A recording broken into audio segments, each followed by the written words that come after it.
In the vast theatre of global geopolitics, there are few regions that possess the quiet yet immense power of the Strait of Hormuz.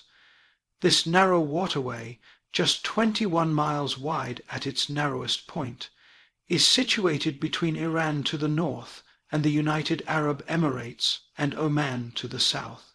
Though small in size, it plays a colossal role in the functioning of the modern world. Every day, nearly 20 million barrels of oil, roughly 1/5 of the world's total supply, pass through this vital choke point. The passage is the jugular vein of the global energy economy, and Iran sits directly beside it, holding not only a geographic advantage, but also an unmatched potential for disruption. The strategic significance of the Strait of Hormuz cannot be overstated. Any conflict in this narrow channel could create shockwaves that would paralyze the global economy, raise oil prices astronomically, and ignite a cascade of geopolitical consequences. The United States, a country deeply reliant on the global stability of energy markets, has always viewed this location with a unique mixture of anxiety and awe. The fear is not just rooted in what Iran has done, but what it could do swiftly, silently, and without needing to fire a single missile. Iran has repeatedly shown that it understands this leverage. Over the years, Iranian leaders have issued veiled threats about closing the strait in response to Western sanctions or military provocations. Though such actions would also hurt Iran's own economy, heavily reliant on oil exports, the mere suggestion of this closure has consistently rattled markets and forced Washington to recalibrate its tone. This form of power, psychological as much as physical, is what distinguishes Iran from other adversaries. Its strength lies not only in missiles or armies, but in the potential to halt the movement of global commerce.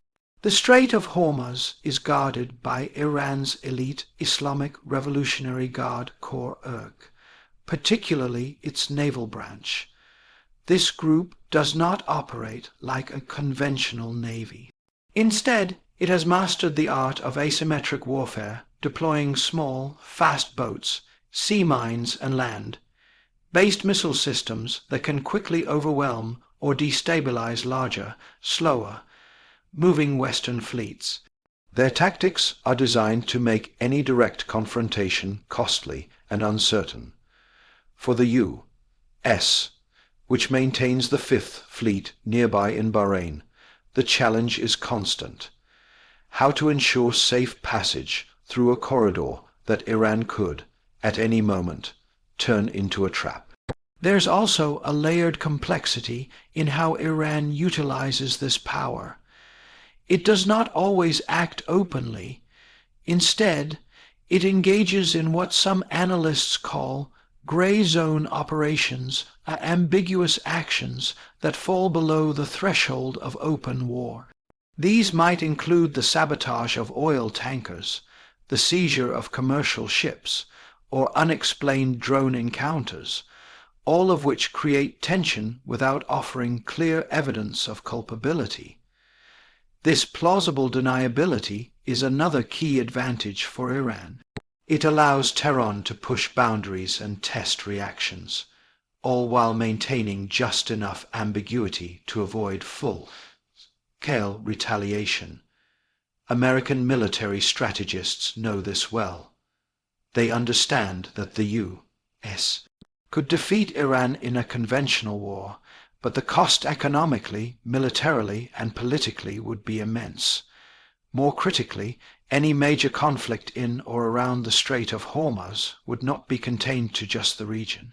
It would spiral outward, impacting allies, trade routes, and energy supplies from Asia to Europe. Insurance rates for oil shipments would skyrocket. Supply chains would seize. Economies would tremble. It's not simply about bombs and battleships. It's about the structural integrity of global economic systems. Iran's geographic location, gives it a kind of veto power over the uninterrupted flow of oil, and unlike other nations that may rely on global goodwill or multilateral agreements to influence the world, Iran's tool is geography, permanent, immovable, and profoundly influential. The United States does not fear Iran merely because of ideology or even its military aspirations. It fears Iran because the country occupies a position from which it can, if it chooses, grip the world's most critical artery and squeeze.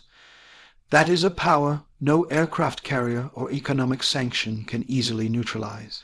This quiet dominion over a vital corridor is perhaps the clearest example of how modern power does not always look like conquest.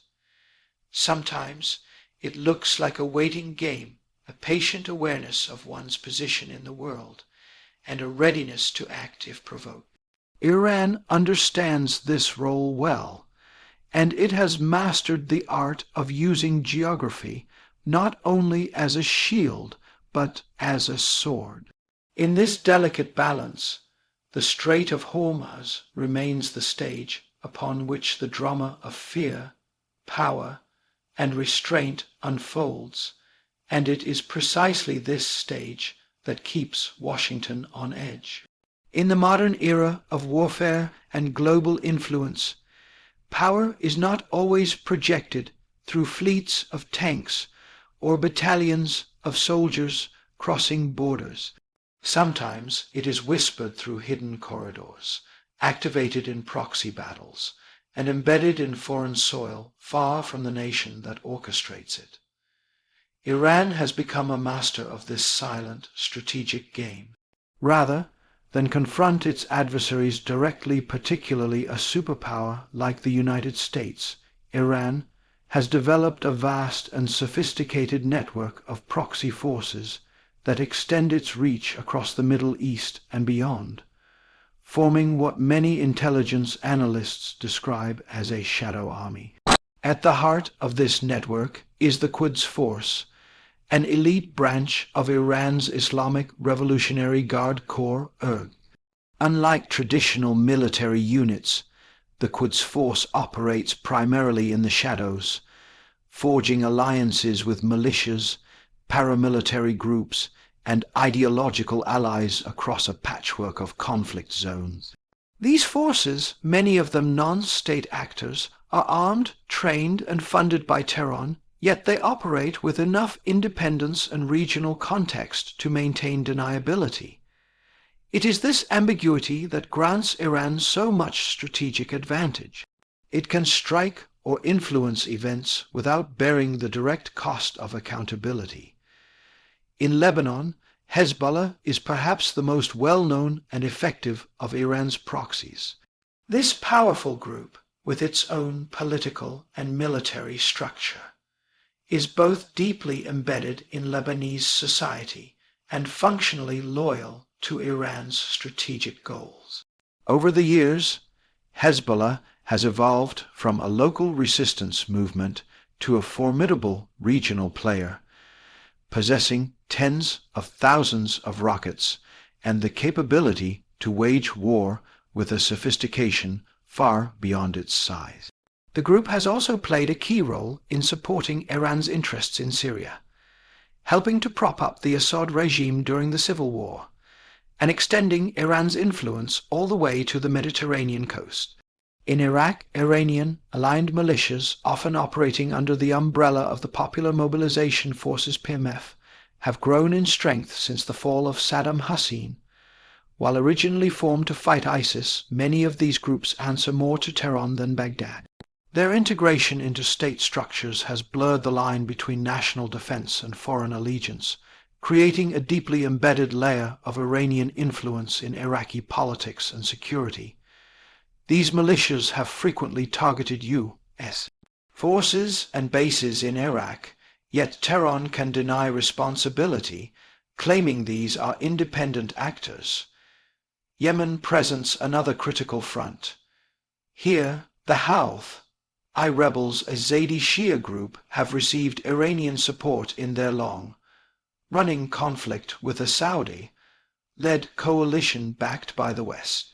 Through this alliance, Iran has opened a southern front against its regional rivals and created a persistent thorn in the side of Saudi Arabia.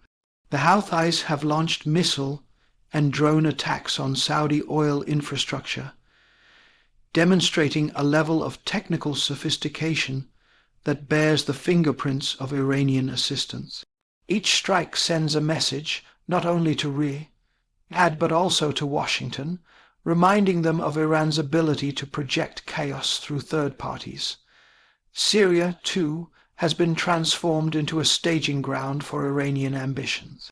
By supporting Bashar al-Assad, Iran has secured a corridor stretching from Tehran to Beirut, sometimes referred to as the Shia Crescent. This arc of influence connects its proxies and partners through a land bridge that allows the movement of weapons, fighters, and ideology.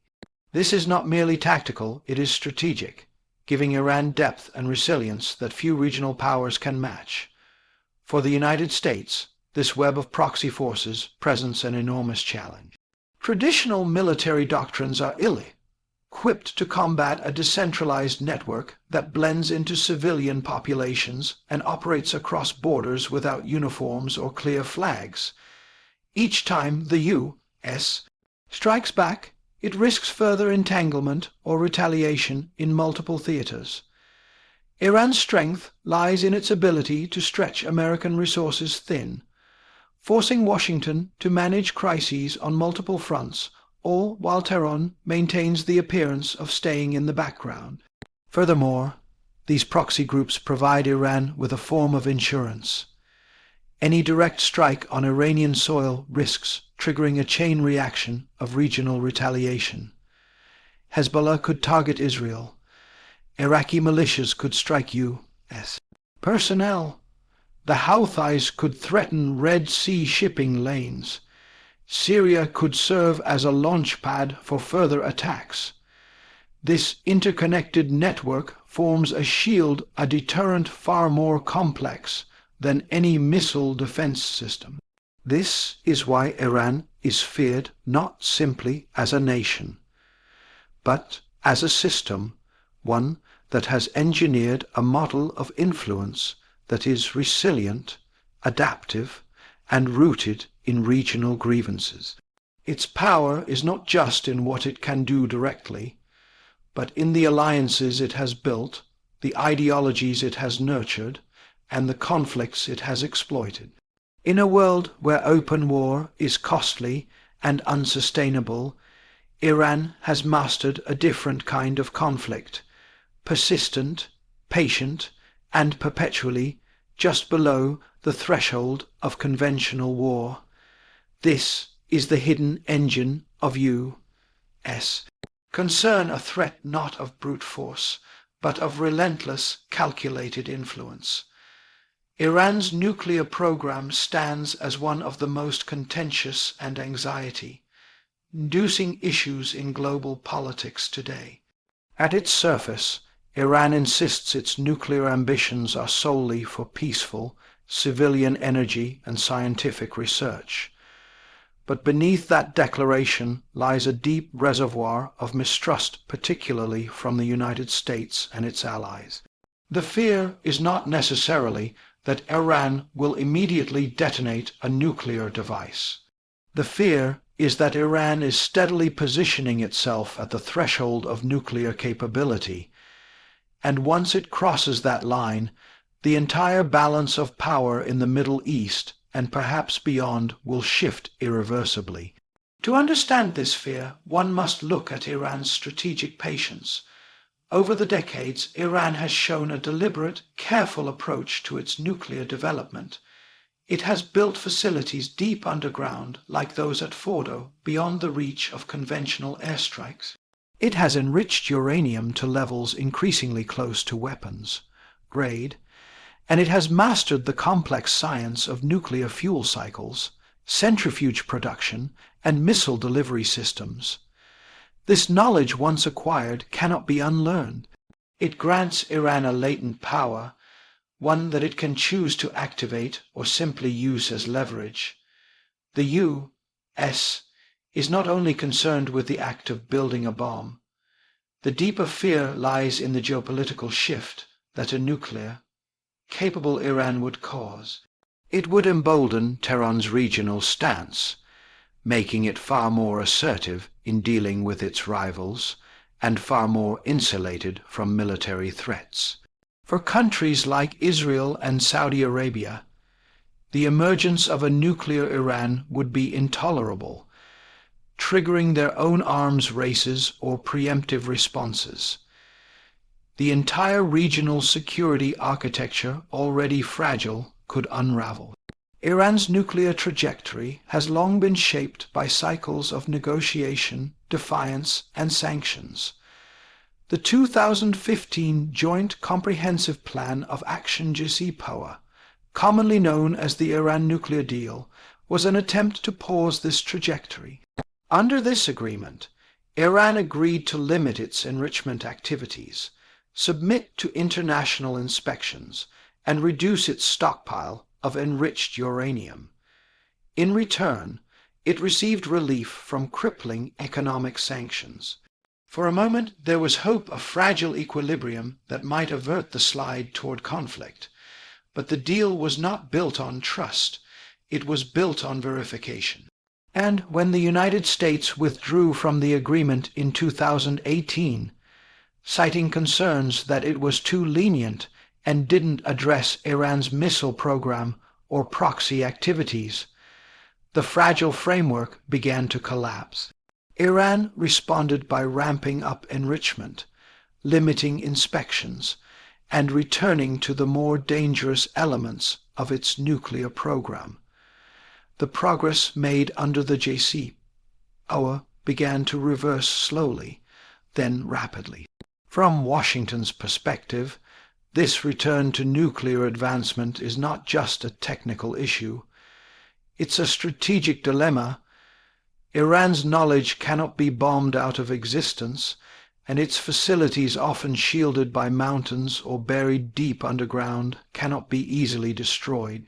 Military strikes may delay the program, but they risk igniting a wider war. Sanctions may slow progress, but they have not stopped it. Diplomacy, too, has limits, especially when political will is fractured and mutual distrust runs deep. What makes Iran's nuclear posture especially troubling to the United States is that it is paired with an ideological backbone and regional ambition. Tehran does not seek a nuclear weapon simply for prestige. It seeks a deterrent, a shield that allows it to act more freely in the region without fearing U.S. or Israeli retaliation. With nuclear capability, Iran could solidify its influence over Syria, Iraq, Lebanon, and Yemen without external interference. Its proxies could operate more aggressively. Its rhetoric could become bolder. It is not just the bomb that changes things, it is the space the bomb creates for unchecked power. There is also a psychological component. A nuclear-capable Iran would represent a failure of containment, a direct challenge to decades of American policy aimed at preventing precisely that outcome. It would embolden other nations, perhaps Turkey, Egypt, or even Saudi Arabia, to pursue similar programs. The so-called nuclear domino effect could unfold, and the Middle East, already a volatile region, could become the world's next proliferation zone. In this sense, the fear is multi-dimensional. It's about what Iran could build. It's about what Iran would become, and it's about the global precedent that would be set if it succeeds. The bomb, in many ways, is symbolic, the ultimate expression of self-sufficiency and defiance. Iran, steeped in a history of foreign intervention, revolution, and resistance, sees nuclear capability not only as power, but as protection. The United States sees it as a red line, one that, if crossed, could make diplomacy obsolete and war inevitable. This silent race, often obscured by headlines and politics, continues in the background. Iran marches forward not recklessly, but methodically, and with each step the stakes grow higher. Iran is not merely a country drawn on a modern map. It is the living remnant of one of the world's oldest civilizations, a nation steeped in thousands of years of imperial heritage, cultural resilience, and historical memory. This deep well of identity is not something that can be measured by military strength or economic data. It is embedded in the soul of the people and the philosophy of their leadership. When the United States considers Iran as a threat, it is not simply confronting a government or a military. It is confronting an idea, the idea of endurance, of sovereignty shaped by history, and of a nation that sees itself not as a pawn on the global stage, but as a key player with its own narrative, its own destiny. Unlike many modern states that emerged from colonial borders and artificial treaties, Iran traces its lineage back to the ancient Persian empires of Cyrus the Great, Darius, and Xerxes. These were not just kings, but symbols of order, justice, and power that once spanned continents. That memory preserved in literature, architecture, and collective consciousness still lives in the Iranian psyche today. Even under an Islamic republic that officially distances itself from pre-Islamic Persia, the legacy of greatness is not forgotten. It is this enduring image that fuels the nation's defiance in the face of isolation, sanctions, and global pressure.